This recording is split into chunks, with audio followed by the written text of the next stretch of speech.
So for partial reassembly of this Hampton-based ceiling fan, and what I mean by partial is today I'm only going to do put the bearings back on the shaft, because in the time frame that I was waiting for the bearings to come, I discovered that the wires here that pass through this hollow core shaft, and this is a hollow core shaft, as you can see, it's hollow. So there's a hole right here. Of course, there would have to be a hole for the wires to pass through. So since this thing has been running for 17 years, this insulation on this wire is hard as a rock. And then when I push the wires out, so I can have access to the shaft easier, so when I put the bearings on, to make my life easier, the insulation is breaking.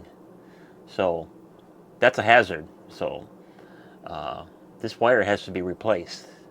And I don't have that wire here. I don't have 22 gauge wire here. So I have to get some. So for today, I'm going to put the bearings back on the shaft. And if you've seen in my previous video that I greased these brand new ceramic hybrid bearings, and let me tell you, they are smooth. They're a lot better than the junk I took out. So let's put this back on. So all we need is a couple of tools. So you need your club, you need your bearings, and you need something to push the bearings on with, and a stop. So any of you should know that when you put bearings on, you never pound the bearing. If you're going to pound a bearing, you're only going to be pounding the bearing in two areas. One, if you're putting it on the shaft, you're going to be pounding on the inner race. If you're going to be putting the bearing on the outside, like in the housing, you're going to pound on the outside of the perimeter. Because if you pound, the bearing in general, you're going to damage it. And since these are ceramic insides, you could crack the ceramic ball bearings in here, because this is a ceramic hybrid, or damage something in the bearing. If it's a steel ball bearing, either races, or you're going to gouge up the balls and stuff like that, and you're going to make it, a brand new bearing garbage. So it's very simple to put bearings back on a shaft. So for me, I'm going to do it on my lap right here, because I have nowhere else to pound, so I can film it without bouncing the camera to death.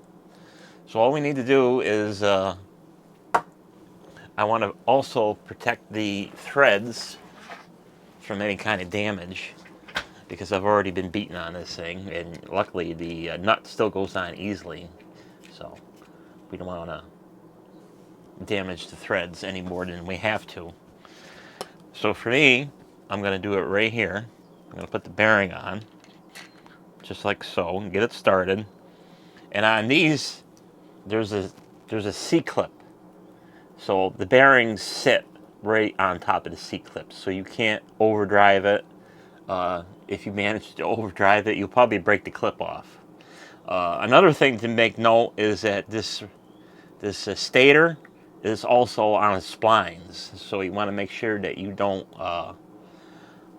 upset this, and move it off the shaft. Even though it is kind of placed, there's three C-clips on here. So two for the bearings, so they sit in there where they're supposed to be, and one for the stator, so it sits where it needs to be. Because it is possible for you to knock the shaft off the stator and then close up the hole, and you would never notice. So right now the hole is fully open, so we know that if this moves on the shaft, you did something wrong. So I will just put it on the old lap bench top table here. And the best tool to use for pushing bearings on are sockets. And you can go and don't use your good snap-on sockets or stuff like that, unless that's all you have. But these are cheap Harbor Freight, and these are the standards. So since everything is metric, standard sockets are just about obsolete, other than, you know, extracurricular activities. And then all you got to do is just beat it on.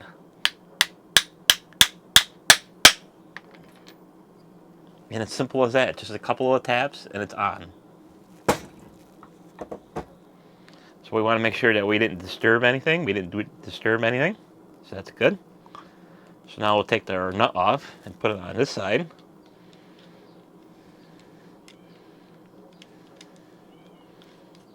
And the nut also gives you a little bit more space, so it's not so wiggly wobbly. And then we'll take the other side of the bearing, and you can kind of feel it start a little bit. Take the old socket and just give it a whack. And just hit it until it meets that C-clip. And then you're all set. And then just verify that you didn't move the shaft on the stator. And that's all it takes to put this brand new bearings on the stator core here. Very simple. And now, if we can hold the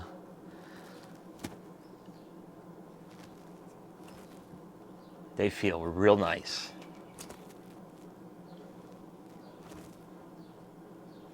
And since I did grease these, it's going to take a couple of minutes to break into new bearings.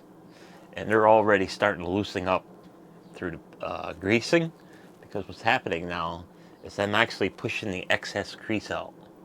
So as you can see, I'm pushing it out. And as this thing spins, it'll find its little happy medium, and enough grease will be pushed out where the bearing is happy. And then if you want to, you can just do this for a couple of minutes and then just wipe off the excess grease. But as you can see, my little handheld spin down is getting longer and longer.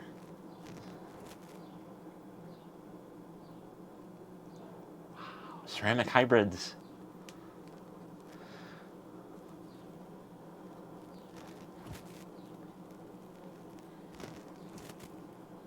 And they don't make any noise at all.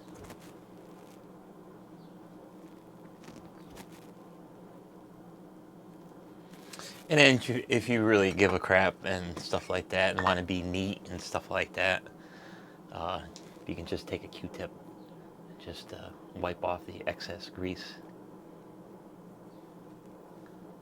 like such. And you can get on the underside here, and if you want to, get under there.